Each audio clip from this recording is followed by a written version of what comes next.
اعوذ باللہ من الشیطان الرجیم بسم اللہ الرحمن الرحیم السلام علیکم ورحمۃ اللہ وبرکاتہ۔ اس کتاب کو اب ہم شروع کر رہے ہیں، اس کا نام ہے تاریخ اسلام، علامہ سید نجم الحسن صاحب قبلہ کراروی کی یہ کتاب ہے۔ حضرت ابراہیم علیہ السلام تک کے حالات پچھلی آڈیو میں بیان ہو چکے ہیں۔ آج انشاءاللہ باب 15 حضرت اسماعیل اور حضرت اسحاق علیہ السلام کا ذکر ہوگا۔ حضرت اسماعیل و اسحاق کی ولادت، نشو و نما اور شادی خانہ آبادی کا ذکر حضرت ابراہیم کے سلسلے میں کیا جا چکا ہے۔ اس باب میں ان کی بعثت، اولیات، اولاد، مدت عمر اور مدفن وغیرہ کا مختصر تذکرہ کیا جائے گا۔ مورخین کا بیان ہے کہ حضرت ابراہیم علیہ السلام نے اپنی زندگی میں حضرت اسماعیل علیہ السلام کو مکہ معظمہ میں اور حضرت اسحاق علیہ السلام کو شام میں اپنا خلیفہ اور جانشین بنایا۔ پھر ان کی وفات کے بعد حضرت اسماعیل علیہ السلام اور حضرت اسحاق علیہ السلام مبعوث برسالت ہوئے۔ بروایت عرائس ثعلبی، حضرت اسماعیل علیہ السلام کی دوسری بیوی سیدہ بنت مزامین سے 12 بیٹے پیدا ہوئے۔ عجائب القصص میں بیان ہوا ہے کہ آپ کی عمر 137 سال ہے، کہ جس میں حضرت اسماعیل 90 سال پدر بزرگوار کے ساتھ گزارے اور 47 سال ان کے بعد زندہ رہے۔ پھر آپ اپنی ماں حضرت ہاجرہ کے پہلو میں بمقام ہجر دفن کیے گئے۔ جب حضرت اسماعیل علیہ السلام نے آخری زندگی میں بڑھاپے اور کمزوری کے نمایاں آثار دیکھے تو اپنے بیٹے قیدار کو اپنا وصی اور ولی عہد مقرر کیا۔ حضرت اسحاق علیہ السلام کے 2 بیٹے پیدا ہوئے، ایک کا نام عیس اور دوسرے کا نام یعقوب تھا۔ یہ دونوں جڑواں پیدا ہوئے تھے۔ حضرت اسحاق علیہ السلام کے بعد جناب یعقوب علیہ السلام نبی بنائے گئے۔ حضرت اسحاق کی عمر بروایت الیعقوبی 185 سال کی تھی اور وفات کے بعد آپ کو مقام جہرون میں قبر حضرت ابراہیم علیہ السلام کے قریب دفن کیا گیا۔ نبی خدا حضرت یعقوب علیہ السلام حضرت اسحاق کے بیٹے ابراہیم علیہ السلام کے پوتے، ان کا شمار بھی انبیاءوں میں ہوتا ہے اور اکثر انبیاء انہی کی نسل سے مبعوث ہوئے ہیں۔ حضرت یعقوب علیہ السلام نے کچھ وجوہات کی بنا پہ کنعان سے فلسطین روانہ ہوئے تو راستے میں جب بہت تھک کے کسی جگہ پہ لیٹے تو خدا نے ان کو عالم خواب میں دکھایا کہ زمین سے آسمان تک ایک نور کا کھمبا نصب ہے اور بے شمار فرشتوں کی آمد و رفت کا سلسلہ جاری ہے۔ اسی دوران میں ایک آواز آئی کہ میں ہی خدا ہوں، میں ہی قابل پرستش ہوں اور میں نے تمہیں درجۂ نبوت پر فائز کیا ہے۔ میں نے ہی زمین کی ملکیت تمہارے لیے اور تمہارے بعد تمہاری ذریت کے لیے قرار دی ہے۔ میں نے تمہیں صاحب کرامت و معجزہ قرار دیا۔ میں تمہارا محافظ ہوں۔ ان قریب تمہیں نہایت ہی فراغی کے حالات میں وطن واپس لاؤں گا اور تم بیت المقدس کی تعمیر کی طرف متوجہ رہنا۔ حضرت یعقوب علیہ السلام جب خواب سے بیدار ہوئے تو سمجھ گئے کہ پدر بزرگوار حضرت اسحاق علیہ السلام کی دعا کام کر رہی ہے۔ روضۃ الصفا میں بیان کیا جاتا ہے کہ جس زمانے میں حضرت یعقوب اپنے ماموں کے پاس پہنچے تھے وہ زمانہ قحط سالی کا تھا اور ان کے ماموں لابان کے پاس ایک کنواں تھا جس میں دن بدن پانی کم ہوتا جا رہا تھا اور وہ کنواں خشک ہونے لگا۔ انہوں نے کافی دنوں کے بعد ایک دن حضرت یعقوب علیہ السلام سے اس پریشانی کا تذکرہ کیا تو انہوں نے کہا کہ آپ بالکل پریشان نہ ہوں، خدا بڑا کارساز ہے۔ اس کے بعد آپ اٹھے، کنویں کی جگہ پہ تشریف لے گئے، وہاں پہنچ کے اپنے کنویں سے ایک ڈول پانی بھرا اور اس میں منہ لگا کر تھوڑا سا پیا اور باقی پانی کنویں میں ڈال دیا۔ بقدرت خداوندی کنویں کا پانی بے انتہا بڑھ گیا اور یہ حالت زار دیکھ کے آپ یعنی ان کے ماموں حضرت یعقوب علیہ السلام پہ گرویدہ ہو گئے۔ مورخین کا بیان ہے کہ حضرت یعقوب علیہ السلام کے ماموں کے جو زمین کنعان سے ترک وطن کر کے فلسطین آ گئے تھے، ان کی 2 بیٹیاں تھیں، لیا اور دوسری راحیل تھی۔ ایک دن یعقوب نے اپنے ماموں سے اپنے والد کی ہدایت پر شادی کی درخواست کی تو انہوں نے کہا کہ اس مقصد کے لیے کم از کم 7 سال تمہیں بطور مہر گھر کی خدمت کرنا ہوگی، جس کو حضرت یعقوب علیہ السلام نے منظور کیا اور 7 سال ان کی بکریاں چرائیں۔ اس خدمت کے عوض میں لابان نے اپنی ایک بیٹی کی شادی حضرت یعقوب کے ساتھ کر دی۔ پھر جب بروایت علامہ نعمت اللہ جزائری اس کا انتقال ہو گیا تو لابان نے دوبارہ 7 سالہ خدمت کے عوض میں دوسری لڑکی کی بھی شادی کر دی اور دونوں کو ایک ایک کنیز خدمت کے لیے دی۔ راحیل کی خادمہ کا نام بلہا اور لیہ کی خادمہ کا نام زلفا تھا۔ حضرت یعقوب نے اپنی بیویوں کی مرضی سے ان کنیزوں کو بھی باصول شریعت استعمال فرمایا۔ خداوند عالم نے ان چاروں خواتین سے حضرت یعقوب علیہ السلام کو 12 فرزند عطا فرمائے کہ جن کی تفصیل بروایت آرائس سال میں یہ ہے کہ راحیل سے حضرت یوسف علیہ السلام اور بنیامین، لیہ سے روبیل، یہودا، شمعون، لاوا، بلہا سے جاد، یشر، آشر اور زلفا سے زان، نفتال، روبال۔ حضرت یعقوب علیہ السلام کے ہاں 12 بیٹوں کے بعد ایک لڑکی بھی پیدا ہوئی کہ جس کا نام دینا تھا۔ حضرت یعقوب علیہ السلام کی اس دوران قیام میں کثیر اولاد ہوئی، بے شمار گوسفند اور دیگر مویشیوں کے آپ مالک بن گئے تو ان کو اپنے وطن کی یاد ستانے لگی اور بالآخر ایک دن لابان سے اجازت لے کر آپ اپنے وطن کی زیارت کے لیے مشرف ہوئے۔ کنعان میں آپ نے 1 ہی سال گزارا تھا کہ آپ کی بعثت کا حکم آ گیا اور بالآخر 147 سال کی عمر میں آپ انتقال کر گئے۔ حضرت یوسف علیہ السلام۔ حضرت یوسف علیہ السلام ایک جلیل القدر پیغمبر تھے اور اسی طرح معصوم اور افضل خلائق تھے کہ جس طرح باصول خداوندی جملہ انبیاء معصوم اور افضل الخلائق ہوتے ہیں۔ حضرت یوسف علیہ السلام کا چہرہ 14ویں کی رات کی طرح چمکتا تھا۔ مختلف روایات میں ہے کہ خداوند عالم نے حسن کے 2 حصے کیے اور ایک حصہ حضرت یوسف کو عطا کیا اور باقی نصف آخر میں ساری دنیا کو اس حصے میں شریک کیا تھا۔ جب حضرت یوسف علیہ السلام کی عمر 2 سال ہوئی تو آپ کی مادر گرامی جناب راحیل ولادت بنیامین کے موقع پہ انتقال کر گئیں۔ وفات کے بعد حضرت یعقوب نے لیہ سے کہ جو آپ کی خالہ تھیں ان سے شادی کی جنہیں حضرت یوسف ماں کہتے تھے، اور یہ وہی ماں ہے کہ جو خواب کے سلسلے میں ماں کی حیثیت سے آپ کے سامنے سجدہ ریز ہوئی تھی۔ حضرت یعقوب علیہ السلام حضرت یوسف علیہ السلام سے بہت زیادہ محبت کرتے تھے، ان کی پرورش میں شب و روز لگا دیا کرتے تھے۔ ایک تو ان کو حسن جمال کی فراوانی تھی اور دوسرا نور نبوت کی تابانی آپ ان میں دیکھا کرتے تھے۔ ایک دفعہ حضرت یعقوب علیہ السلام نے ایک سائل کی طرف سے بے توجہی برتی، اس نے کھانا مانگا اور یہ نہیں دے سکے۔ اس رات کو انہوں نے ایک تشویشناک خواب دیکھا جو حضرت یوسف علیہ السلام سے متعلق تھا کہ جس میں بھیڑیے کا تذکرہ تھا، اور اسی دوران میں حضرت یوسف علیہ السلام نے بھی ایک خواب دیکھا کہ جو چاند، سورج اور 11 ستاروں کے سجدہ کرنے سے متعلق تھا۔ بیٹے نے باپ سے خواب کا بیان کیا تو باپ نے ہدایت کی کہ اس خواب کو اپنے بھائیوں سے مت بیان کرنا۔ یہ خبر ان کے بھائیوں کے کان تک پہنچ گئی اور وہ سخت ان کے دشمن ہو گئے، کیونکہ وہ سمجھ گئے تھے کہ یوسف جسے ہمارا باپ خوب بہت چاہتا ہے یقیناً بہت بڑی منزل پر فائز ہوگا۔ یہاں تک کہ ان کے بھائیوں کو اس کے قتل کر دینے کے لیے بہت سی سازشیں چلیں۔ انہوں نے اپنے باپ سے کہا کہ ہم بھیڑ بکریاں چرانے جا رہے ہیں۔ حضرت یعقوب کو ڈر تھا کہ کہیں اس کے بچے کے ساتھ کچھ مسئلہ نہ ہو جائے، لیکن بہرحال باپ ادھر روتا رہا اور وہ لوگ حضرت یوسف کو کنویں میں ڈال کر آ گئے۔ ادھر حضرت یوسف جب کنویں میں تھے تو اس دوران وہاں سے ایک قافلے کا گزر ہوا اور انہوں نے پانی بھرنے کے لیے جب ڈول ڈالا تب ان کو پتہ چلا کہ اندر ایک بہت ہی خوبصورت بچہ ہے کہ جس کو انہوں نے بعد میں فروخت کر دیا، اور یہ اسی طرح ہوتے ہوتے مصر پہنچ گئے۔ وہاں عزیز مصر نے انہیں بہت بڑی قیمت میں خریدا اور اپنی بیوی سے کہا کہ جس کا نام زلیخا تھا کہ تم اس کی پرورش کرو۔ یوسف وہاں پلتے رہے یہاں تک کہ 7 سال گزر گئے اور آپ نے مترل جوانی میں وہاں پر قدم رکھا۔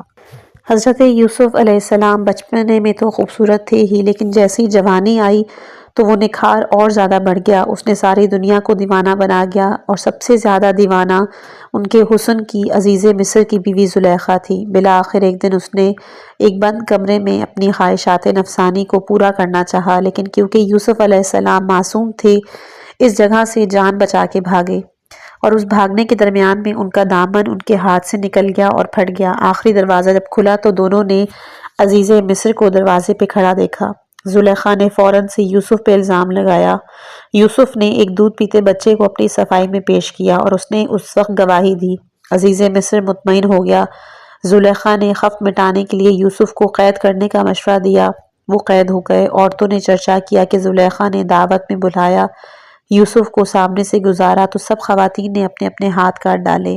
عورتوں نے زلیخا کو معذور سمجھ کر یوسف سے سفارش کی۔ یوسف نے دعا کی کہ خدایا اس مصیبت سے بچا، مجھے اس سے زیادہ قید پسند ہے۔ آخرکار ان کو دوبارہ قید میں بھیج دیا گیا۔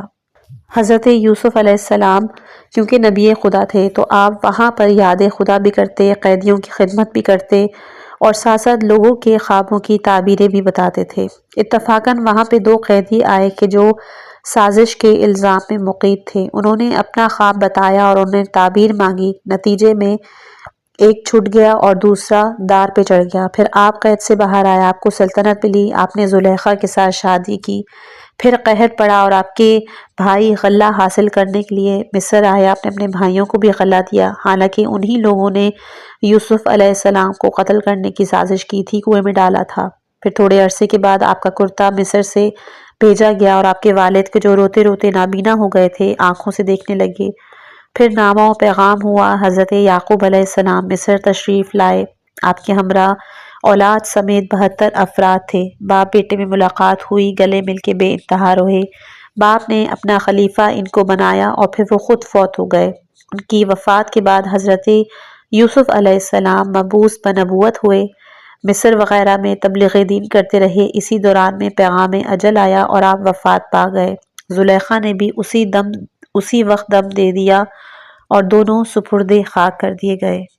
جب حضرت یوسف علیہ السلام کو اس چیز کا احساس ہوا کہ وہ اپنے رب کی بارگاہ میں حاضری دینے والے ہیں تو انہوں نے اپنے تمام بیٹوں، بھائیوں، جملہ عزیزوں کو جمع کیا اور ان سے کہا کہ ملت ابراہیم علیہ السلام سے کبھی بھی نہ ہٹنا، یہی سیدھا راستہ ہے۔ اور سنو، میرے مرنے کے تھوڑے ہی دنوں کے بعد یہاں پہ ایک فرعون برسر اقتدار آئے گا، وہ خدائی دعویٰ بھی کرے گا، تم لوگوں پہ شدید جبر و تشدد کرے گا۔ پھر خداوند عالم لاوی بن یعقوب علیہ السلام سے ایک شخص کو مبعوث برسالت فرمائے گا کہ جس کا نام موسیٰ بن عمران ہوگا۔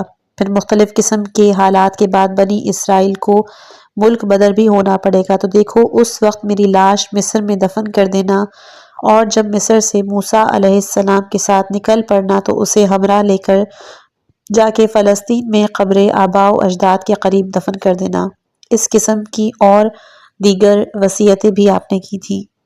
بیان کیا جاتا ہے کہ وقت وفات حضرت یوسف علیہ السلام کی عمر 110 سال تھی۔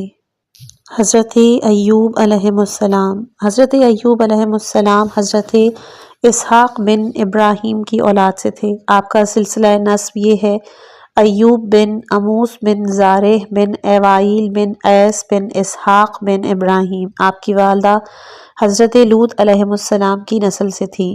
آپ حضرت یوسف علیہ السلام کے بیٹے افراہیم کے داماد بھی تھے اور آپ کی زوجہ کا نام رحمت بنت افراہیم بن یوسف و زلیخا تھا۔ آپ نہایت ہی متقی اور پرہیزگار تھے اور آپ کا لقب صبور و شکور تھا۔ آپ ایک جگہ ہے کہ جو دمشق اور رملہ کے درمیان میں تھی، وہیں پر پیدا ہوئے اور وہیں پر آپ مبعوث بھی ہوئے۔ آپ نے 27 سال تبلیغ کی اور صرف 3 افراد آپ کی اس تبلیغ سے مسلمان ہوئے تھے۔ ایک روایت میں ذکر کیا جاتا ہے کہ آپ کی تمام مالداری بیوی کے ذریعے سے تھی۔ حضرت ایوب علیہ السلام پر خدا کا ایک عظیم کرم تھا کہ انہوں نے منصب نبوت سے سرفراز ہونے کے ساتھ ساتھ دولت دنیا سے بھی مالا مال کیا۔ ان کے پاس 500 جوڑے بیل کے، بے شمار بکریاں، کثیر تعداد میں اونٹ، گھوڑے اور خچر تھے، ہزاروں میل زمین تھی، بہت سے باغات تھے، 400 چرواہے، غلام اور سائز تھے۔ اس کے باوجود آپ کی عبادت کا یہ عالم تھا کہ فرشتے بھی انگوش بدندان ہونے پر مجبور تھے کہ آپ جب تک روزانہ کثیر محتاجوں اور کم از کم 10 مہمانوں کو کھانا نہ کھلاتے خود کھانا نہیں کھاتے تھے۔ اسی طرح محتاجوں، غریبوں، بیواؤں، یتیموں کو کپڑے بنوائے بغیر اپنے لیے کپڑا نہیں بنواتے تھے۔ بالآخر ان کی عبادت دیکھ کر ایک دفعہ فرشتوں نے خدا سے کہا کہ اتنی مال و دولت ہے، اس کے باوجود یہ اتنی عبادت کرتے ہیں، اتنی گریہ وزاری کرتے ہیں۔ تب خداوند متعال نے کہا تھا کہ ایوب میرا نہایت ہی مخلص بندہ ہے، وہ ہر حال میں اپنے خلوص اور اپنی بندگی کا مظاہرہ کرے گا۔ میرے فرشتوں، مجھے یقین ہے کہ تم مطمئن ہو گئے ہوگے، تاہم میں تمہیں شان ایوبی دکھا دیتا ہوں، اور اب تم دیکھو اور اندازہ لگاؤ کہ فراوانی دولت اور فراغی ثروت اور مصائب و آلائم میں کیا فرق ہے۔ میں تم سے پھر کہتا ہوں کہ وہ دونوں حالات میں تمہیں یکساں ہی نظر آئے گا۔ یہ کہہ کے خداوند عالم نے حضرت ایوب علیہ السلام کے حالات یکسر بدل دیے اور انہیں موقع ابتلا و امتحان میں بھی لا کھڑا کیا۔ وہ عبادت میں مشغول و مصروف تھے، انہیں مالداری و دولت کی طرف ذرا بھی توجہ نہیں تھی۔ سارا نظام ان کے بچے چلا رہے تھے، بڑی فراغی سے کاروبار چل رہا تھا۔ دفتن بلا کا جو نزول شروع ہوا تو سب سے پہلے آپ کا جتنا مال جمع تھا وہ سب غائب ہو گیا، لیکن آپ نے پرواہ نہیں کی۔ پھر ان کے چند جوان فرزندوں کو فوت ہو گئی، تب بھی آپ نے پرواہ نہیں کی۔ پھر آپ کا چرواہا دوڑا ہوا آیا، کہنے لگا لاکھوں کی تعداد میں گوسفند تھے، وہ سب ہلاک ہو گئے۔ حضرت ایوب علیہ السلام نے کہا کہ میں کیا کروں، جس نے دیا تھا مجھے اس نے لے لیا، اس کا مال تھا، میں اس کا بندہ ہوں اور جو وہ کرے گا وہ درست ہے۔ مجھے جو خبر دے رہے ہو جو ہوا سو ہوا، اور جو آگے ہوگا وہ بھی ٹھیک ہوگا۔ جاؤ تم اپنا کام کرو، میرا قیمتی وقت ضائع نہ کرو۔ پھر ایک ہفتے کے بعد گائے بیل کا نگران دوڑا ہوا آیا، عرض کی کہ حضور تمام گائے بیل خچر سب مر گئے ہیں۔ تو انہوں نے فرمایا کہ بہتر ہے کہ جس نے دیا تھا اسی نے لے لیا، اس کے دینے پہ بھی شکر کرو اور اس کے لینے پہ بھی شکر کرو۔ ایک ہفتے کے بعد گھر میں آگ لگ گئی اور گھر میں جتنا بھی سامان تھا وہ سب کا سب جل گیا۔ آپ نے محراب عبادت سے سر نہیں اٹھایا اور آگ کی پرواہ نہیں کی۔ پھر ایک ہفتے کے بعد آپ نے اپنا صندوق کھولا تو دیکھا کہ تمام سونے چاندی نے پتھر کا روپ دھار لیا ہے۔ تب آپ ہنس پڑے اور کہا کہ مالک، جو بدترین چیز تھی وہ جل گئی اور جو بہترین چیز ہے وہ میرے پاس موجود ہے، یعنی مال تباہ ہو گیا لیکن میرا دین و ایمان میرے پاس موجود ہے۔ اسی دوران آپ کے چھوٹے چھوٹے بچے معلم کے پاس پڑھ رہے تھے۔ معلم کسی کام سے باہر گیا تو چھت پیچھے سے گر گئی۔ اس نے حضرت ایوب کو اس بلائے ناگہانی کی اطلاع دی۔ آپ نے بلا کسی رنج و غم کے یہ کہا کہ جو ہوا سو ہوا، وہی بہتر تھا، کیونکہ ہر چیز اچھا تو یہ ہوا کہ تم اس جگہ سے ہٹ گئے، ورنہ تم بھی لقمہ اجل بن جاتے۔ آپ نے اس مصیبت پر بھی پوری دلیری کے ساتھ صبر کیا اور اپنی رفیقہ حیات کو بھی اس وقت صبر کی تلقین کی۔ پھر ایک ہفتے کے بعد حالت نماز میں پیروں میں درد اٹھا اور اماس ہو گئی۔ چند دنوں کے بعد طب پیدا ہوا، پھر پیروں کا درد بڑھنے لگا، مرض ترقی کرنے لگا، یہاں تک کہ سارے بدن میں اس چیز کا اثر ہوا اور یہ حالت ہو گئی کہ 7 مہینے تک ایک ہی جگہ پہ پڑے رہے اور اس جگہ سے ہل بھی نہ سکتے تھے۔ اس حالت میں بھی عبادت کا کوئی پہلو آپ نے ترک نہیں کیا اور کوئی تسبیح رد نہیں کی۔ پھر انہی حالات میں دن گزارتے رہے، رات گزارتے رہے، یہاں تک کہ 4 سال گزر گئے۔ پھر اسی حالت میں آپ نے ابتلا کی طویل مدت گزاری کہ جو 7 سال سے کم نہیں تھی۔ ایک روایت میں ہے کہ ہر موقع پر شیطان مردود ایک مرد مقدس کی صورت میں حضرت ایوب علیہ السلام کی خدمت میں پہنچتا رہا اور ان کو بہکانے کی صحیح کی، لیکن آپ کی طرف سے ایک ہی جواب ملتا رہا، اور وہ یہ تھا کہ اس نے اپنے فضل و کرم سے ہمیں جو کچھ بھی دیا اور اپنے عدل و انصاف سے واپس لیا، اس میں ہمارا کیا اجارہ، اس کی چیز تھی اس نے واپس لے لی۔ یہ ہمیشہ کہتے اور پھر فوراً سے سجدہ شکر میں گر جاتے۔ الغرض کہ آپ کی علالت کو دیکھتے ہوئے شہر والوں نے آپ کو شہر بدر کیا اور بیرون شہر ایک اجاڑ جگہ میں پھینک دیا۔ آپ اس وقت بھی عبادت کرتے، ایسی عبادت کے ملائکہ آسمانی حیران ہو گئے اور خدا کی بارگاہ میں عرض پرواز ہوئے کہ مالک، ایسا بندہ دیکھنے میں نہیں آیا۔ خدا نے پھر ملائکہ سے کہا کہ یہی میرا وہ بے نظیر بندہ ہے۔ جناب رحمت کے جو زوجہ حضرت ایوب علیہ السلام تھی، اپنے شوہر کی نہایت ہی خلوص کے ساتھ خدمت کر رہی تھیں۔ جس طرح حضرت ایوب صبر کرتے، عبادت کرتے، یہ بھی اسی طرح صبر کرتی اور اپنے خاوند کے مصائب سے متاثر نہیں ہوتی، برابر عبادت میں مشغول رہتی۔ ان کے پاس جو بھی مال و دولت تھی انہوں نے ان کی نگہداشت میں صرف کر دی۔ دونوں حتیٰ کہ کچھ عرصے بھوک کی مصیبت میں مبتلا ہوئے، اس خاطر اپنے شوہر کے لیے بھیک مانگنے کے لیے بھی گھر سے باہر نکلیں اور کچھ نہ کچھ لے کر آ جاتی۔ شیطان کے جو نیک بندوں کا دشمن فی سبیل اللہ ہے، یہ سوچنے لگا کہ کوئی بھی ایسی صورت نکلے کہ رحمت ایوب سے علیحدہ ہو جائے اور ان کے آذوقے کی فراہمی کا کوئی بندوبست نہ کرے۔ اس کے راستے میں وہ اس سے ملا اور ایک مرد بزرگ کی شکل میں ملا۔ پوچھا تم کون ہو؟ انہوں نے کہا کہ میں خدائے بہمتا کی ایک کنیز ہوں۔ اس نے کہا کہ کیا تم افراہیم بن یوسف کی لڑکی نہیں؟ انہوں نے کہا کہ ہاں میں ہوں۔ پھر اس نے کہا کہ تمہارا خاندان تو بہت ممتاز ہے، تم اس جنگل میں کیا کر رہی ہو؟ اس نے کہا میرا شوہر ایوب ابتلا میں مبتلا ہو چکا ہے، اس بندہ خدا کی حالت بہت سقیم ہو چکی ہے، میں اس کی خدمت میں ہوں اور اس کی خدمت کرتی ہوں۔ شیطان نے کہا کہ ایوب کو تو میں نے دیکھا ہے، اس کی حالت تو بہت ہی خراب ہے، میں تم کو ایک مہربان کی حیثیت سے نصیحت کرتا ہوں کہ تم ان کے قریب مت جاؤ، ان کی خدمت سے کنارہ کشی کرو، ورنہ ان کی بیماری کا تم پر بھی اثر ہوگا۔ بی بی رحمت نے کہا کہ میں ان سے کیسے جدا ہوں، وہ نبی خدا ہیں، وہ میرے شوہر ہیں، انہوں نے میرے ساتھ ایک اچھا برتاؤ کیا ہے، یہ تو انسانیت کے خلاف ہے کہ میں مصیبت میں ان کو چھوڑ کے چلے جاؤں۔ یہ کہہ کے بی بی رحمت وہاں سے روانہ ہوئی اور وہ شیطان بھی وہاں سے چلا گیا۔ اسی طرح شیطان ایک اور جگہ پہ بی بی رحمت کو پھر سے ملا اور اس کو کہا کہ تمہارے ملک میں ہی ایک بہت ہی امیر شخص ہے کہ تم اس سے شادی کر کے نبی خدا کو چھوڑ دو۔ بہرحال وہ اس کے بہلاوے میں نہیں آئیں۔ گھر آگے جب حضرت ایوب علیہ السلام کو بتایا تو انہوں نے بتایا کہ یہ شیطان تھا، آئندہ تم اس سے بات مت کرنا۔ کچھ ہی عرصے کے بعد دوبارہ وہ ایک طبیب کی شکل میں ملا اور اس نے کہا کہ میں تمہارے میاں کی بیماری کو سمجھ چکا ہوں، اور ایک دوائی اس کو دی اور کہا کہ یہ ان کو پلا دینا۔ جیسے ہی وہ گھر آئیں تو حضرت ایوب نے جب دوا کو دیکھا تو کہا کہ اس کو پھینک دو، یہ شراب ہے۔ تب جناب رحمت نے فوراً سے اس کو پھینکا اور انہوں نے بتایا کہ یہ دراصل شیطان تھا۔ بہرحال بہت دفعہ شیطان مختلف قسموں کی شکلیں بدل بدل کے بی بی رحمت کے پاس آتا رہا، ان کو ورغلانے کی کوشش کرتا رہا، لیکن وہ کبھی بھی اپنے شوہر کی خدمت سے دور نہیں ہوئی۔ اسی طرح کافی دن تک ان کو کچھ کھانے کو نہیں ملا تو بہت زیادہ بی بی رحمت پریشان ہوئی۔ شیطان ایک عورت کے دھوپ میں آیا جس کے سر پہ بال بہت کم تھے۔ اس نے ان سے اپنی پریشانی پوچھی تو انہوں نے بتایا کہ میرا شوہر بہت بیمار ہے۔ تو اس نے کہا کہ اگر میں ایک مشورہ دوں تو کہ تم مجھے اپنے گیسو اور اپنے کچھ بال مجھے دے دو تاکہ میں اپنا حسن برقرار رکھ سکوں، اور تمہیں میں اس کی جگہ پہ آذوقہ دے دوں گی۔ بس بی بی رحمت نے جب دیکھا کہ مجھے میرے شوہر کے لیے آذوقہ ملے گا تو اس کو حاصل کرنے کے لیے اپنے کچھ گیسو اس عورت کو دیے اور آذوقہ حاصل کر کے گھر آ گئیں۔ ادھر وہی شیطان جو عورت کی صورت میں تھا اب مرد کی شکل میں حضرت یعقوب کے پاس آیا اور اس کو ان کی بیوی کے گیسو دکھائے، الٹی پلٹی باتیں کی۔ حضرت ایوب نے اس کو دھتکار دیا۔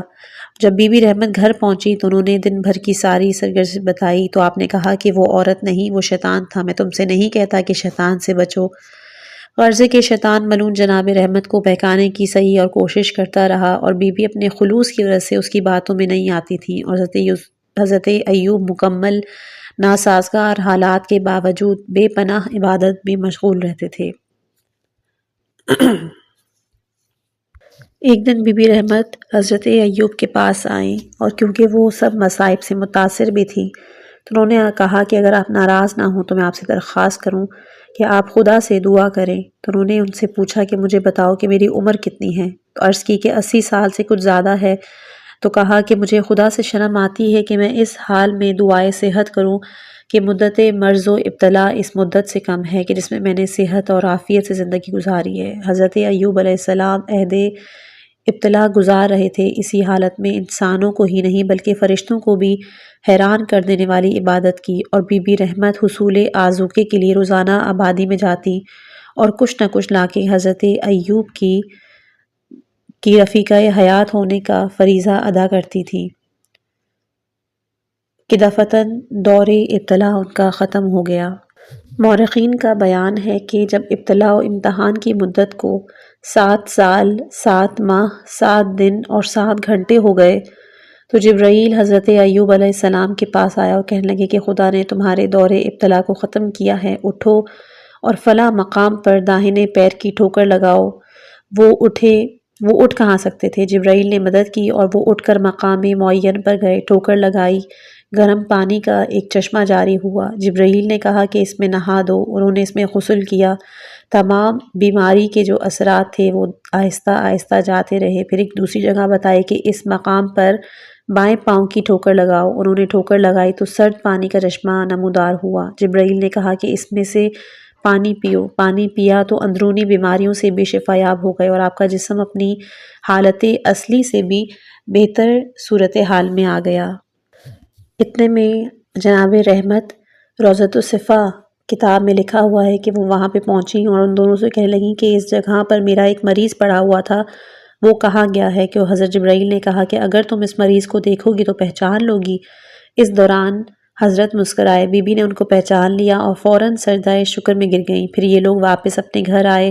خدا نے ان کی تمام ضائع شدہ چیزیں بھی واپس کیں۔ جتنے بھی جانور مرے ہوئے تھے وہ زندہ ہو گئے، جتنی املاک تباہ ہوئی تھی وہ سب بحال ہو گئیں، جتنی دولت تباہ ہوئی تھی وہ سب واپس آ گئی۔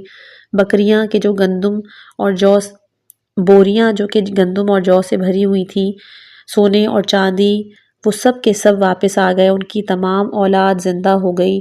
انہیں درجہ نبوت سے بلند کر کے درجہ رسالت پہ فائز کیا، یعنی ابتلا کے وقت تک آپ صرف نبی تھے اور ابتلا کے بعد بروایت رسول بنا دیے گئے اور انہیں روم میں مبعوث کیا گیا۔ حضرت ایوب روم میں اپنی تبلیغ دین فرما رہے تھے کہ آپ کی عمر اختتام کو پہنچی، چنانچہ آپ نے وفات سے چند یوم قبل اپنے بہت سے فرزندوں میں سے ایک فرزند کو کہ جو سب سے لائق و فائق تھا کہ جس کا نام حویل تھا، اپنا وصی اور جانشین بنایا۔ جانشین مقرر کرنے کے کچھ دن کے بعد موت کا آنا یقینی ہو گیا اور اس دن اپنے بیٹے حویل کو بلا کر اپنی تجہیز و تکفین کے متعلق وصیت کی اور داعی اجل کو لبیک کہہ کر راہی ملک روانہ ہو گئے۔ آپ کی مدت عمر میں اختلاف ہے، کچھ میں لکھا ہے کہ آپ 90 سال کے تھے۔ حضرت ذوالکفل علیہ السلام، حضرت ذوالکفل علیہ السلام برگزیدہ نبی تھے۔ ان کا اصل نام بروایت ثعلبی بشر بن ایوب علیہ السلام تھا اور بروایت جزائری عوید یا بن ادریم تھا۔ یہ عبرانی لفظ ہے کہ جس کے مطلب ہے عبداللہ۔ آپ کا لقب ذوالکفل تھا۔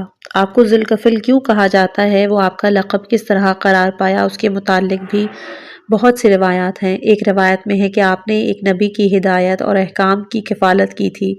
اس نبی نے کہا تھا کہ جو قائم اللیل اور صائم النہار ہو، یعنی رات بھر نمازیں پڑھے اور دن بھر روزے رکھے، غصہ نہ کرتا ہو، میں اسے اپنا جانشین بناؤں گا۔ چنانچہ آپ نے وعدہ کیا اور ان کے احکام کی پوری کفالت کی اور اس کی وصایت کے مالک بنے، اس لیے آپ کو ذوالکفل کہا جاتا ہے۔ حضرت ذوالکفل کی چونکہ ایک بہت ہی خاص صفت تھی کہ آپ کو کبھی غصہ نہیں آتا تھا، اس لیے شیطان نے اس میں رخنہ اندازی کی بہت صحیح کی۔ تواریخ میں ہے کہ ایک مرتبہ شیطان نے اپنے شاگردوں سے کہا کہ کون ہے کہ جو ذوالکفل کو غصے میں لے کر آئے، تو اس کا ایک شاگرد کہ جس کا نام ابیس تھا کہنے لگا کہ میں یہ کام کروں گا۔ چنانچہ ایک روز جبکہ حضرت ذوالکفل لوگوں کے مقدمات کے فیصلوں سے فارغ ہو کر اپنے گھر پہنچے اور آرام کا ارادہ کیا تو ابیز آ گیا اور کہنے لگا کہ مجھ پر ایک شخص نے ظلم کیا ہے، فیصلہ کیجئے۔ آپ نے فرمایا کہ اس کو میرے پاس لے آؤ۔ اس نے کہا کہ وہ میرے کہنے سے نہیں آتا۔ آپ نے اس کو ایک انگشتری دی اور کہا کہ یہ انگشتری میری اس کو دکھاؤ اور کہو کہ تم کو ذوالکفل نے بلایا ہے۔ وہ انگشتری لے کر گیا اور آپ نے اس کا انتظار کیا اور آرام نہیں کیا، شب کو بھی آرام نہیں کیا اور دن بھی اس طرح گزر گیا۔ جب دوسرا دن ہوا تو بیض آیا، اس نے کہا کہ آپ کی انگشتری دیکھ کر بھی وہ شخص نہیں آیا۔ اب آپ آرام کرنے کی تیار تھے تو دربان نے بھی اس کو سمجھایا کہ بھئی دوسرا روز ہے، انہوں نے آرام نہیں کیا، مگر اس نے کہا کہ میں تو مظلوم ہوں، میری فریاد سنو، فیصلہ کرو۔ چنانچہ جناب ذوالکفل نے ایک خط لکھ کر دیا، کہا کہ میرا یہ خط لے جاؤ اور اس کو میرے پاس بلا کے لے آؤ۔ چنانچہ آپ پھر تیسرے دن بھی اس کے انتظار میں رہے، شب آ گئی اور تمام رات عبادت کی۔ اب چوتھا روز آیا کہ پھر ابیز آ گیا، کہنے لگا کہ وہ آپ کا خط بھی دیکھ کر نہیں آیا۔ حضرت ذوالکفل یہ سن کے اٹھ کھڑے ہوئے اور اس کے ہمراہ چلے۔ دھوپ بہت ہی سخت تھی، 4 دن جاگتے ہوئے گزر چکے تھے، مگر پھر بھی آپ کے چہرے پر غصے کے آثار نہیں تھے۔ جب آپ راستے میں جا رہے تھے تب وہ شخص غائب ہو گیا اور جا کر اپنے بزرگ شیطان سے کہا کہ میں ذوالکفل کو غصے میں لانے سے معذور ہوں، میں نے بڑی کوشش کی مگر وہ کسی طرح بھی غصے میں نہیں آتے۔ جس طرح ہر نبی نے حکم خدا سے اپنا جانشین اور ولی عہد مقرر کیا، اس طرح حضرت شیریں ایوب یعنی ذوالکفل نے بھی اپنا جانشین مقرر کیا تھا۔ حضرت ذوالکفل نے اپنی موت سے پہلے اپنے بیٹے عبدان کو اپنا جانشین مقرر کیا۔ حضرت ذوالکفل بعثت کے بعد مسلسل تبلیغ دین کر رہے تھے کہ داعی اجل آ پہنچا اور آپ نے لبیک کہہ کے ملک بقا کی راہ لی۔ مورخ طبری نے آپ کی عمر 75 سال تحریر کی ہے، لیکن یہ درست نہیں ہے، میرے نزدیک ان کی عمر 95 سال تھی۔ حضرت شعیب علیہ السلام، حضرت شعیب علیہ السلام خدا کے برگزیدہ نبی اور اسی طرح معصوم اور افضل خلائق تھے کہ جس طرح تمام انبیاء ہوتے ہیں۔ آپ حضرت ابراہیم علیہ السلام کے فرزندان اسماعیل و اسحاق کے علاوہ ایک اور دوسرے فرزند جو کہ قطور زوجہ ابراہیم کے بطن سے تھے۔ آپ کا سلسلہ نسب یہ ہے کہ شعیب بن منکیل بن یشخر بن مدین بن ابراہیم علیہ السلام آپ کی والدہ حضرت لوط علیہ السلام کی نسل سے تھیں۔ آپ کا لقب خطیب الانبیاء تھا۔ روضۃ الصفا میں ہے کہ آپ بڑے فصیح و بلیغ تھے، بے نظیر تقریر کے ماہر، فن مناظرہ مباحثہ میں اپنا جواب نہیں رکھتے تھے اور بڑے حاضر جواب تھے۔ بروایت طبری آپ بابل کے رہنے والے تھے، لیکن آپ نے شام میں سکون اختیار کیا۔ آپ کے معجزات بہت کثیر ہیں، لیکن جن میں دو معجزات بہت زیادہ مشہور ہیں۔ ایک یہ کہ ایک مرتبہ آپ نے اپنی قوم کے کہنے سے دعا کی اور آس پاس کے تمام پتھر خالص تانبا بن گئے، اور دوسرا ایک بار آپ پہاڑ پہ جانا چاہتے تھے کہ پہاڑ خود جھک گیا اور آپ اس پر چڑھ گئے۔ ایک روایت میں ہے کہ آپ کا یہ معجزہ ہر موقع پہ ظاہر ہوتا رہا، یعنی جب بھی آپ کسی پہاڑ پہ چڑھنے کا ارادہ کرتے تو پہاڑ جھک جاتا اور آپ اس پہ چڑھ جاتے۔ ترازو آپ ہی کی ایجاد ہے۔ آپ ان 5 پیغمبروں میں سے ایک ہیں جنہوں نے عربی زبان میں تبلیغ فرمائی تھی۔ حضرت شعیب علیہ السلام اہل مدین اور اصحاب ایکا پر مبعوث ہوئے تھے۔ ان کے دور میں بیان کیا جاتا ہے کہ 6 بادشاہ تھے کہ جو اس زمین خدا کے طویل و عریض رقبے پر حکمران تھے۔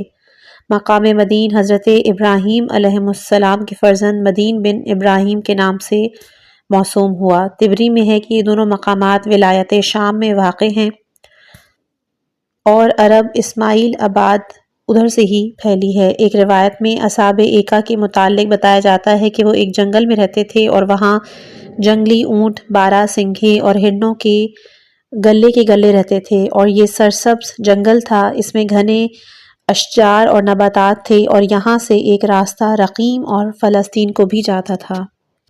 مدین اور ایکا کے رہنے والے بے ایمانی، درہم و دینار میں تراش اور قطع طریق میں بڑے ماہر تھے۔ جب وہ سودا دیتے تو کم تولتے تھے اور درہم و دینار کو تراش کر اس سے چاندی سونا نکالتے تھے اور لوٹ مار کرتے تھے۔ یہ سب کے سب بت پرست تھے، اور لطف یہ کہ ان میں سے عوام، خواص، حتیٰ کہ بادشاہ تقریباً سب ہی ایک ہی رستے پر گامزن تھے کہ سب کا کردار خراب تھا۔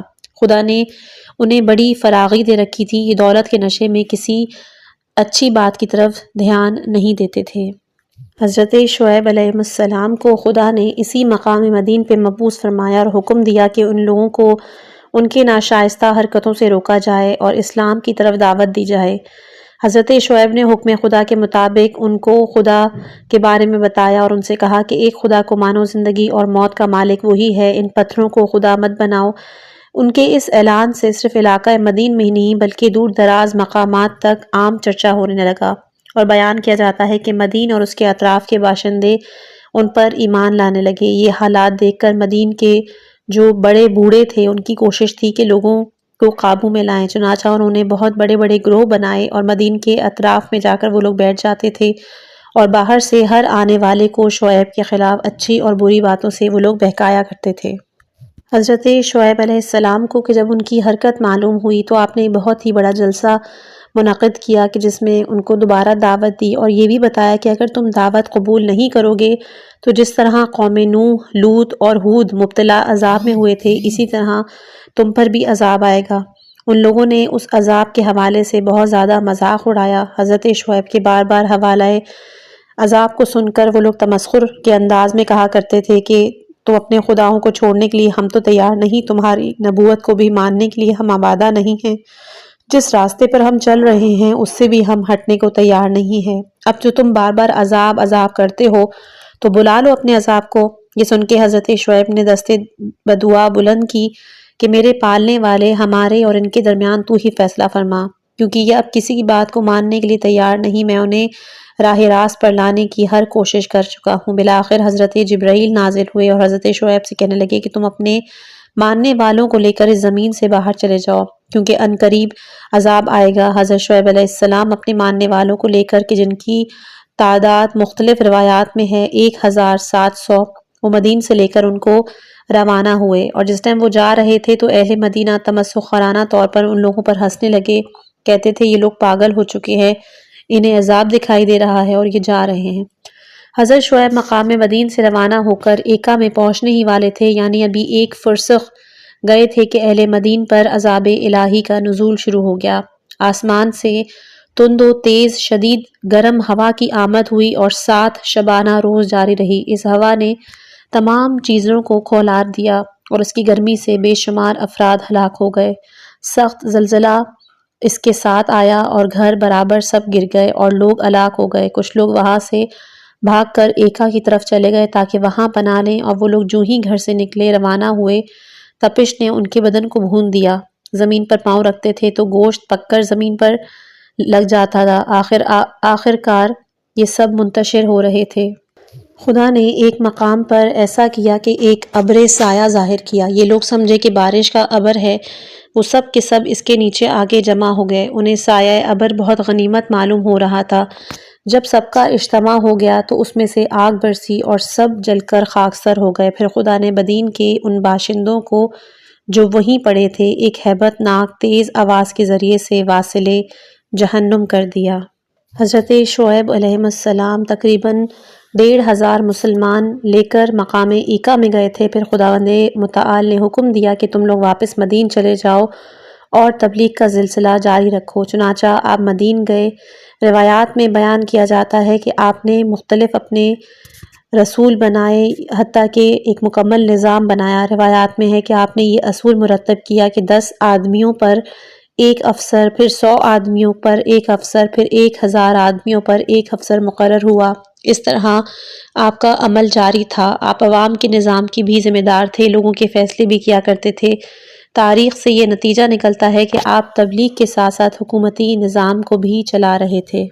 مگر دنیا والوں کی حالت چونکہ ہر عہد میں خراب رہی ہے، تو جتنے بھی رسول بھیجے جاتے تھے وہ ان کو اکثر کو قتل کر دیتے، بہتوں کو زندہ گڑھوں میں کنوؤں میں دفن کرتے۔ اس سلسلے میں مقام ایکا کے باشندے زیادہ اہم کردار ادا کرتے تھے، اس لیے بھی غالباً قرآن میں بھی ان کا ذکر موجود ہے۔ حضرت شعیب علیہ السلام خوف خدا میں بہت گریا کرتے تھے۔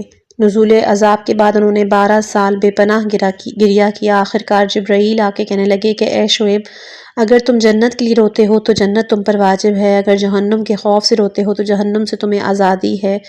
تب انہوں نے کہا کہ اے جبرائیل، خدا سے کہہ دو میرے پالنے والے، تجھے معلوم ہے کہ نہ میں جنت کے حصول اور نہ ہی جہنم کے خوف کے لیے روتا ہوں۔ میرے رونے کا سبب صرف یہ ہے کہ میرے دل میں تیری محبت بہت زیادہ ہے۔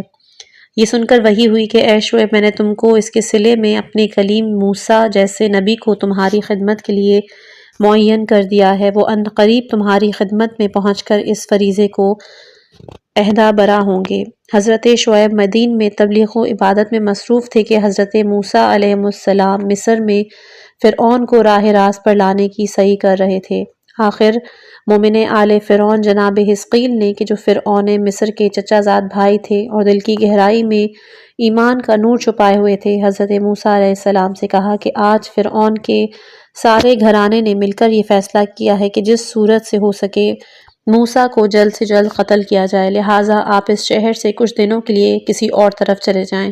چنانچہ حضرت موسیٰ وہاں سے نکل کھڑے ہوئے اور سیدھے مدین آ گئے، جو کہ مصر سے 3 دن کی مسافت پر ہے۔ جب شہر پہنچے تو آرام لینے کے لیے ایک درخت کے نیچے لیٹے۔ حضرت موسیٰ جس جگہ پہ آرام کر رہے تھے وہاں پر ایک کنواں تھا اور کنویں پہ کچھ لوگ موجود تھے۔ انہوں نے وہاں دیکھا کہ 2 لڑکیاں ہیں کہ جن کے پاس چند بکریاں ہیں اور علیحدہ سے خاموش کھڑی ہوئی ہیں۔ بہت دیر ہو گئی ہے، ان لڑکیوں کو مردوں کی وجہ سے گھاٹ نہ مل سکا اور یہ جگہ حضرت موسیٰ کو ان وقت ان کے اوپر رحم آیا اور وہ اپنے مقام سے اٹھے اور کنویں پہ آ کر ان لڑکیوں سے پوچھا کہ تم لوگ کیوں کھڑی ہو؟ انہوں نے کہا کہ مردوں کی کثرت کی وجہ سے پانی بھرنے کا موقع نہیں مل رہا۔ حضرت موسیٰ نے فوراً ڈول ڈالا، کنویں میں پانی کھینچا، ان لڑکیوں کی بکریوں کو سیراب کیا۔ وہ ڈول اتنا بڑا تھا کہ اسے 10 آدمی کھینچا کرتے تھے، مگر حضرت موسیٰ علیہ السلام نے تنہا کھینچا اور ان تمام بکریوں کو سیراب کر دیا۔ جب وہ لڑکیاں خوشی خوشی اپنے گھر پہنچی تو ان کے بابا نے پوچھا آج تم لوگ جلدی کیسے آ گئے؟ تو انہوں نے وہ سارا واقعہ بتایا۔ تب انہوں نے کہا کہ آپ فوراً سے اس مرد کو میرے پاس لے کر آئیں۔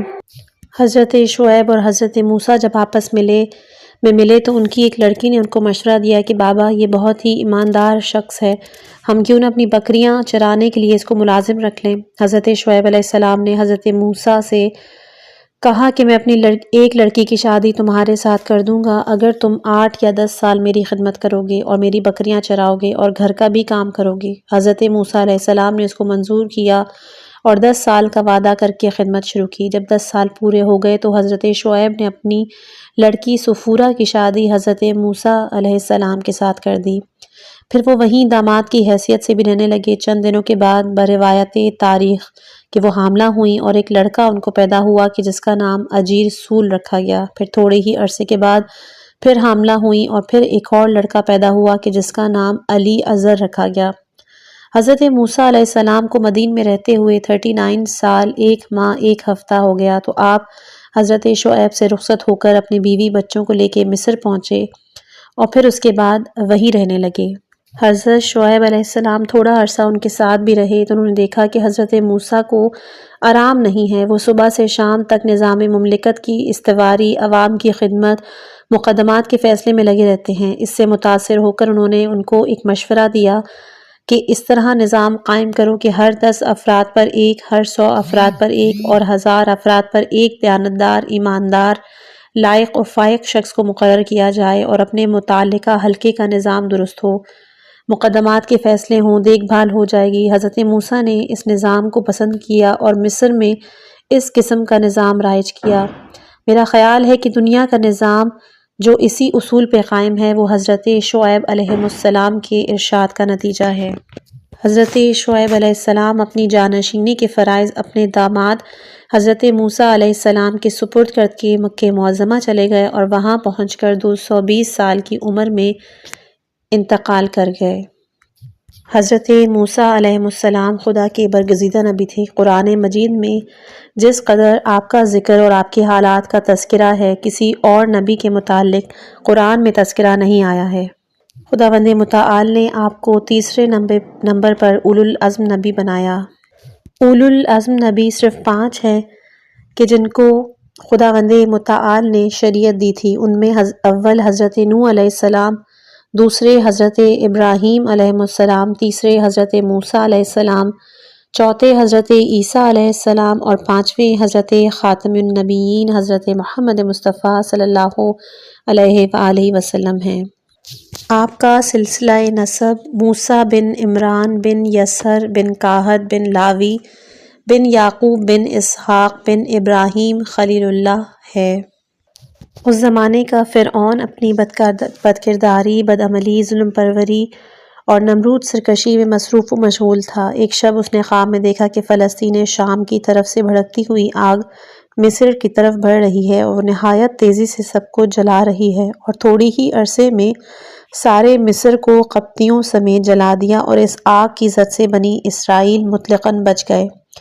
خواب سے بیدار ہوا، بے حد گھبرایا، کاہنوں اور تعبیر دینے والوں کو جمع کرنے کا حکم دیا، ان کو اپنا خواب سنایا کہ خواب کی تعبیر بتاؤ تو ان سب نے کہا کہ بنی اسرائیل میں ایک بچہ پیدا ہوگا کہ تجھ سے تیرا ملک چھین لے گا اور تیری سلطنت پہ قبضہ کر لے گا، تجھے اور تیری قوم کو تیری زمین سے نکال باہر کرے گا اور تیرے دین کو بدل دے گا۔ بس یہ سننا تھا کہ وہ آگ بگولا ہو گیا اور کہنے لگا کہ یہ لوگ تو ہمارے ہی ملک میں پلے ہیں اور انہی میں ایک بچہ پیدا ہوگا جو ہمیں تباہ کرے گا، یہ کیسے ہو سکتا ہے؟ میں ان میں سے کسی بھی ایک کو زندہ نہیں ہونے دوں گا۔ تو جس طرح پچھلے انبیاؤں کے ساتھ کیا تھا اسی طرح اس نے بھی اپنی تمام ملک کی دائیوں کو بول دیا کہ کوئی بھی عورت اگر حاملہ ہو تو اس کا حمل ضائع کر دیا جائے۔ حکم فرعون سے بنی اسرائیل کے تمام بچوں کا قتل عام شروع ہو چکا، یہاں تک کہ 5 سال گزر گئے۔ اسی دوران بنی اسرائیل میں ایک طاعون پھیلی اور اس طاعون سے بھی بے شمار افراد مرنے لگے۔ یہ دیکھ کر مصر کے چند باشندے فرعون کے پاس آئے اور ان باشندوں نے فرعون سے کہا کہ اگر یہی سسٹم رہا تو اس طرح سے تو بنی اسرائیل ختم ہو جائے گا، تو ایک کام کرتے ہیں کہ 1 سال کسی کو حاملہ نہیں ہونے دیتے اور 1 سال ہم لوگ بچے پیدا کر سکتے ہیں۔ تو بس اس طرح سے کیا گیا۔ مورخین کا بیان ہے کہ فرعون کو ایک رات یہ بات بتایا گیا کہ اس رات کو جو بھی بچہ بطن مادر میں آئے گا وہ تمہاری سلطنت کے لیے خلاف ہوگا۔ بس یہ سننا تھا کہ فرعون نے پہرا سخت کر دیا اور حکم دے دیا کہ ہر کوئی ایک دوسرے پہ نگاہ کرے، مردوں کو مطلقاً عورتوں سے دور کر دیا۔ فرعون خود بھی اسکندریہ میں جا کے مقیم ہوا تاکہ سخت نگرانی کر سکے، اور وہ اپنے ہمراہ عمران کو لے گئے کیونکہ وہ فرعون کے بہت بڑے مقرب تھے۔ رات گزر رہی تھی، پہرا پڑا ہوا تھا، سونے والے سو رہے تھے۔ خالق فطرت نے مادر موسیٰ کو چونکایا، وہ اٹھی اور عمران سے جا کے ملی۔ عمران کے جو کہ پاٹک پر تھے، رحم مادر میں حضرت موسیٰ میں جاگزیں ہو گئے۔ فرعون کو اطلاع دی گئی کہ جس بچے کی وجہ سے ہزاروں بچے ضائع کیے گئے تھے، وہ بچہ آج رات کو رحم مادر میں آ چکا ہے۔ یہ سن کر فرعون سخت غصے میں آیا، پوری سختی کے ساتھ نگرانوں سے باز پرس کی۔ ان لوگوں نے اپنی مکمل نگرانی کا بھی یقین دلایا مگر اس کو یقین نہ آیا۔ بالآخر اس نے حکم دیا کہ تمام دائیں ہر ایک عورت کو چیک کرے۔ ہر ایک عورت کا پیٹ دیکھا گیا لیکن کسی کی بھی حاملہ ہونے کی علامت نہیں پائی گئی۔ خداوند متعال نے وضع حمل کو چھپا لیا تھا۔ بالآخر اب وہ وقت بھی آیا کہ مادر موسیٰ میں آغوش مادر میں وہ تشریف لے آئے۔ پیشانی سے نور ساطع ہوا، ماں خوف فرعون سے کانپنے لگی۔ خیال ہوا کہ ابھی لوگ آ جائیں گے، بچے کو قتل کر دیں گے، مجھے بھی تباہ کر ڈالیں گے۔ خداوند عالم نے ان کا دل مضبوط کیا، گھبراہٹ دور کی، مگر یہ فکر لاحق ہوئی کہ اب اس حالت میں کیا کیا جائے۔ مادر موسیٰ نہایت ہی پوشیدگی کے ساتھ حضرت موسیٰ علیہ السلام کی حفاظت کرتی رہیں کہ ایک دن ایک نگہبانوں کا دستہ ان کے گھر میں آیا اور دق الباب کیا۔ مادر موسیٰ نے گھبراہٹ میں اس نومولود کو ایک کپڑے میں لپیٹ کر بھڑکتے ہوئے تنور میں ڈال دیا اور خاموش ہو کر بیٹھ گئیں۔ نگرانوں کا دستہ آیا، انہوں نے پوچھا کہ یہاں پر کوئی بچہ ہے تو کلثوم ہمشیرہ موسیٰ نے کہا کہ کیسا بچہ؟ تم چاہو تو تلاشی لے لو۔ انہوں نے تلاشی لینا شروع کی لیکن ان کو کوئی مولود نہ ملا۔ ایک نے کہا کہ تنور میں دیکھو، اس کی طرف جب گئے تو دیکھا کہ وہ تو پوری تیزی کے ساتھ بھڑک رہا ہے، اور وہ یہ سب مایوس ہو کے وہاں سے چلے گئے۔ خدا نے مادر موسیٰ کی عقل بحال کی۔ اب اس نے کلثوم سے پوچھا کہ بچہ کہاں ہے؟ کلثوم نے کہا کہ مجھے معلوم نہیں، آپ ہی تو اس تنور کی طرف گئی تھیں، پھر جو واپس آئیں تو آپ کے پاس بچہ نہیں تھا، مجھے نہیں معلوم آپ کہاں ڈال کے آئی ہیں۔ اب ماں بیٹی اس فکر میں تھی اور سوچ رہی تھی کہ آخر بچہ چلا کہاں گیا۔ تنور چونکہ جل رہا تھا اس لیے اس کی طرف کسی کا ذہن ہی نہیں گیا۔ بالآخر یہ دونوں سخت پریشان ہوئیں اور فطری جذبہ محبت سے مجبور ہو کے رونے لگیں۔ یہ رو رہی تھی کہ ناگاہ کانوں میں بچے کے رونے کی آواز تنور سے برآمد ہو کر پہنچی۔ یہ دونوں دوڑ پڑیں، دیکھا کہ بچہ آگ کے بجائے لال پھولوں میں پڑا ہوا ہے۔ ماں نے اس کو تنور سے نکال کے فوراً چھاتی سے لگایا۔ مادر موسیٰ فرزند کی تو حفاظت کر رہی تھی لیکن حالات کے مد نظر وہ سخت پریشان تھی۔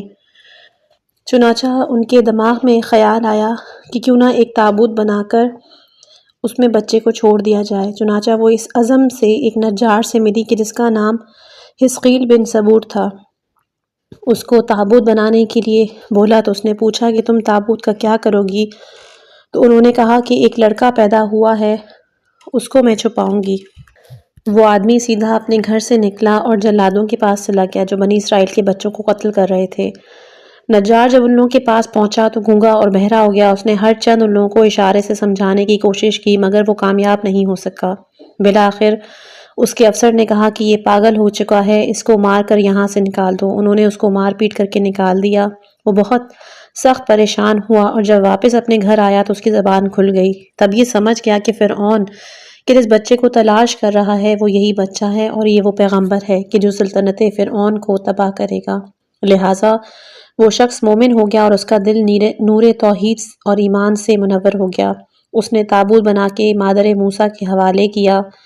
انہوں نے اس تابوت میں حضرت موسیٰ علیہ السلام کو ڈال کے دریا میں ڈالا، اپنے دل پہ پتھر رکھ کر، کیونکہ یہ بہت ہی سخت عمل تھا۔ اس بچے کے لیے تابوت میں روئی رکھی، بچے کو دودھ پلا کے پیار کیا، سینے سے لگایا، آنسوؤں کی لڑیوں کے ساتھ الوداع کیا، تابوت کے دروازے کو تارکول سے بند کیا اور کنجی تابوت میں ہی رکھ دی اور دریا کے کنارے جا کر پانی میں ڈال دیا۔ بس تابوت کا پانی میں پہنچنا تھا کہ موجوں نے اس کو اپنی آغوش میں لے لیا۔ ایک روایت کے مطابق مادر موسیٰ نے جناب موسیٰ کی ہمشیرہ کلثوم سے کہا کہ میری بیٹی تو اس تابوت کے ساتھ ساتھ چلی جا۔ وہ بیچاری محبت کی ماری کنارے کنارے دوڑتی ہوئی چلی اور جہاں پہ تابوت جا کے ٹھہرا وہیں پر یہ بھی ٹھہر گئی۔ ادھر مورخین کا بیان ہے کہ فرعون کو صرف ایک ہی لڑکی تھی کہ جس کا نام انیسہ تھا۔ وہ برس میں مبتلا تھی۔ فرعون اس کے علاج سے بھی عاجز آ چکا تھا۔ آخر میں طبیبوں نے بتایا کہ دریائے نیل سے ایک مخلوق برآمد ہوگی کہ جو انسان کی صورت میں ہوگی۔ اس کے لعاب دہن سے اس لڑکی کو شفا ملے گی۔ فرعون نے اس خبر کے مطابق نیل میں ایک عظیم الشان محل بنوا دیا تھا، اور اسی میں اس امید سے کہ وہ مخلوق رونما ہوگی جس کے ذریعے میری بیٹی کو شفا ملے، خود بھی رہتا تھا، اور اس کے ہمراہ اس کی بیوی جس کا نام آسیہ تھا وہ بھی رہتی تھی، جس کے شجر نسب کے متعلق امام سالبی نے کہا کہ وہ مزاحم بن عبید بن ریاض بن ولید کی بیٹی تھی، اور بہترین قسم کی وہ عورت تھی۔ حضرت موسیٰ علیہ السلام کا بہتا ہوا تابوت جب فرعون کے محل کی دیوار سے ٹکرایا کہ جو درختوں کے گھیر میں واقع تھا، تو دختر فرعون کی کنیزوں نے اس کو دیکھ لیا، جو اس مقصد کے لیے وہاں پر موجود تھی کہ کوئی بھی انسانی شکل کی مخلوق دریا سے برآمد ہو جو دختر فرعون کے مرض کو شفا دے۔ انہوں نے فوراً تابوت کو پکڑا، اسے آسیہ کے پاس لے کے گئے۔ آسیہ نے جو ہی اسے کھولا تو ایک چاند سا بچہ نظر آیا جس کی پیشانی سے نور ساطع تھا۔ آسیہ نے اسے تابوت سے برآمد کیا۔ دختر فرعون نے بڑھ کر اسے اپنی آغوش میں لیا۔ بقدرت خدا اس کے دہن سے جو لعاب نکلا تھا وہ اس کے جسم سے لگا اور وہ فوراً صحت یاب ہو گئی۔ اب تو اس کی خوشی کی کوئی حد نہیں۔ باپ کو خبر دی، فرعون چلا۔ موسیٰ آغوش آسیہ میں تھے۔ فرعون نے جو ہی ان کے چہرے پر نظر کی، آسیہ سے کہا کہ مجھے یہ بچہ میرے لیے خطرے کا پیغام لگتا ہے۔ آسیہ نے صفائی کے کلمات کہے تو وہ خاموش ہو گیا۔ فرعون نے درباریوں سے کہا کہ بعض منجموں نے کہا کہ اسے قتل کر ڈالنا چاہیے، امکان قوی ہے کہ یہی بچہ تمہاری خدائی کو ختم کرے گا۔ فرعون نے حضرت موسیٰ علیہ السلام کے قتل کا عزم کیا، لیکن جناب آسیہ کی درخواست اور دختر فرعون کی خواہش پر وہ اپنے ارادے سے باز رہا۔ پھر جناب آسیہ نے بچے کی پرورش شروع کی اور دودھ پلانے کے لیے عورتوں کو ڈھونڈنا شروع کیا۔ جناب کلثوم کے جو کہ ہمشیرہ تھیں حضرت موسیٰ کی، وہ کیونکہ تابوت کے ساتھ دوڑ رہی تھیں تو وہ بڑھ کے جناب آسیہ کے پاس آئیں اور کہا کہ میں ایک ایسی عورت کو آپ کے پاس لے کر آؤں کہ جس کے متعلق مجھے امید ہے کہ یہ بچہ ان کا دودھ پی لے گا۔ آسیہ نے کہا ٹھیک ہے، جاؤ ضرور لے آؤ۔ چنانچہ کلثوم دوڑتی ہوئی اپنی والدہ کے پاس پہنچی اور ان کو سارا واقعہ بتایا۔ آسیہ نے بچے کو ان کی آغوش میں دیا۔ انہوں نے اپنا پستان کے جو موسیٰ کے منہ میں دیا تو انہوں نے پینا شروع کیا اور دودھ بھی اس تیزی سے اترا کہ منہ سے باہر بھی بہنے لگا۔ یہ دیکھ کر آسیہ بھی خوش ہوئیں اور ان کو پوری اجرت دی کہ تم ان کو لگاتار دودھ پلاؤ گی۔ اب ماں بھی پریشان نہیں رہی اور اپنے بیٹے سے مل گئی۔ روایات سے پتہ چلتا ہے کہ فرعون نے آسیہ سے پوچھا اس بچے کا نام کیا رکھنا ہے، تو اس نے کہا اس کا نام موسیٰ رکھتے ہیں کیونکہ یہ پانی اور درخت کے درمیان سے دستیاب ہوا ہے۔ عبرانی میں مو پانی کو کہتے ہیں اور سی شجر کو کہتے ہیں۔ تبری میں حضرت کا اصل نام موشا رکھا گیا تھا جس کے معنی پانی اور درخت کے ہیں، اور اس سے موسیٰ علیہ السلام بن گیا۔ ایک عرصے تک جناب آسیہ ان کا دیکھ بھال کرتی رہیں کہ جناب آسیہ نے روایات کے مطابق 40 یا پھر 400 غلاموں کا انتظام کیا کہ جو بہترین لباس میں مزین تھے، اور حضرت موسیٰ علیہ السلام جب بھی باہر سواری پر نکلتے تو یہ غلام ان کے ساتھ ہوتے تھے، اور ان کی اس جاہ و حشم کو دیکھ کر لوگ یہ سمجھتے تھے کہ موسیٰ فرعون کے ہی فرزند ہیں۔ بچپن سے لے کر جوانی تک حضرت موسیٰ علیہ السلام کو فرعون بارہا دفعہ قتل کرنے کی سوچ چکا تھا، لیکن ہر دفعہ جناب آسیہ اس کے بیچ میں آ جاتی تھی۔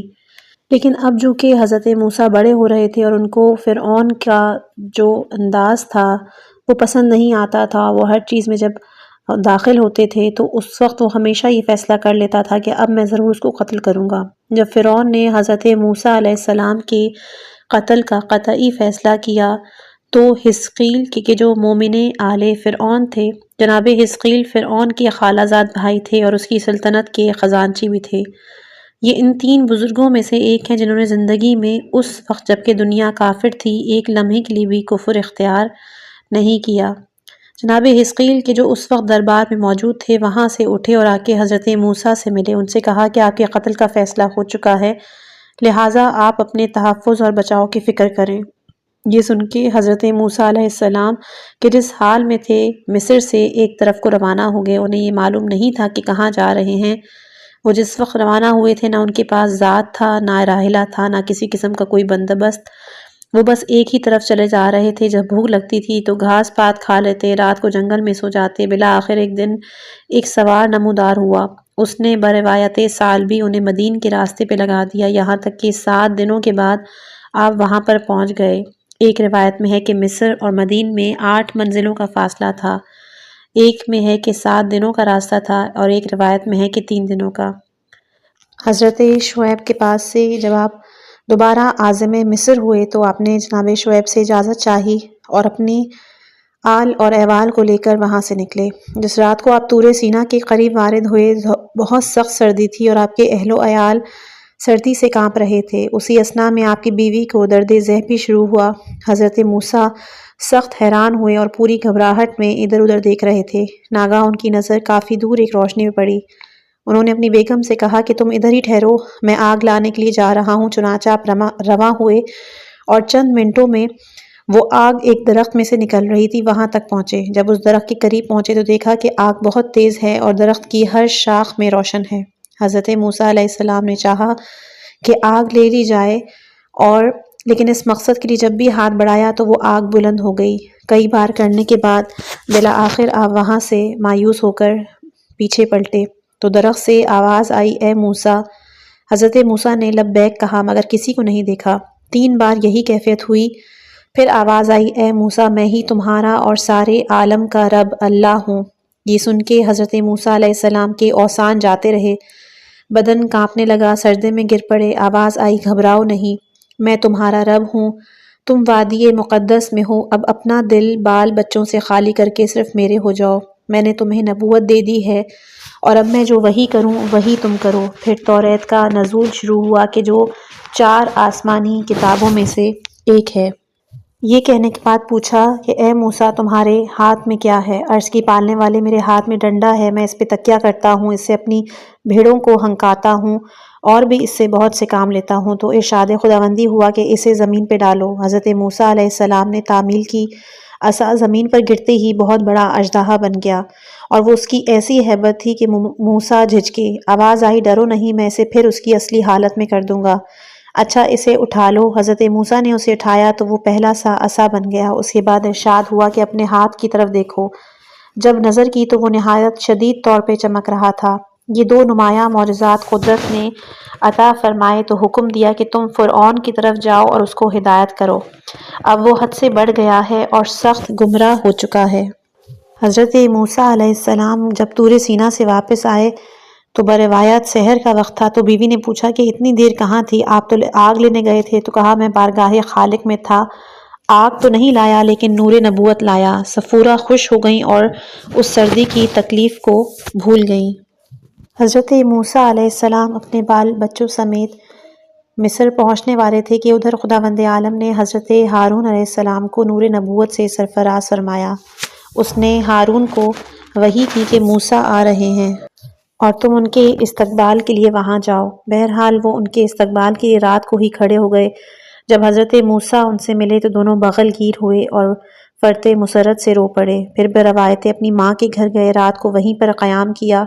حضرت ہارون کو انہوں نے تفصیلی واقعات بیان کیے کہ کس طرح فرعون کو ہدایت کرنے کا حکم آیا ہے۔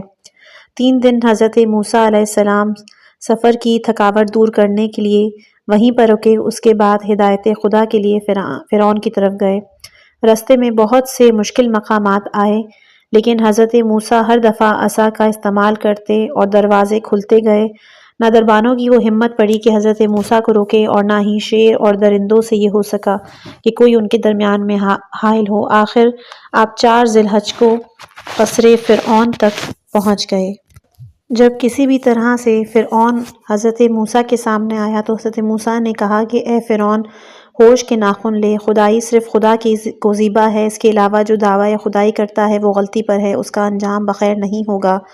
اور اے فرعون یہ سن لے کہ میں نے پہلے جو ترک مصر کیا تھا وہ تیرا فیصلہ میری موت کا غلط تھا، کیونکہ اس قبطی کو میں نے قتل نہیں کیا تھا بلکہ وہ اتفاقاً مر گیا تھا۔ بہرحال میں یہاں سے جب روانہ ہوا تو خدا نے مجھے نبوت پر فائز کیا اور مجھے حکم کیا ہے کہ میں تیری ہدایت کروں۔ اے فرعون، اس مقصد کے لیے میں دوبارہ تیرے پاس آیا ہوں اور تجھ سے کہتا ہوں کہ وحدانیت کا اقرار کر۔ فرعون نے کہا کہ بس زیادہ باتیں نہ بناؤ، ورنہ میں تمہیں قید میں بند کر دوں گا اور پھر کبھی بھی تمہیں آزاد نہیں کروں گا۔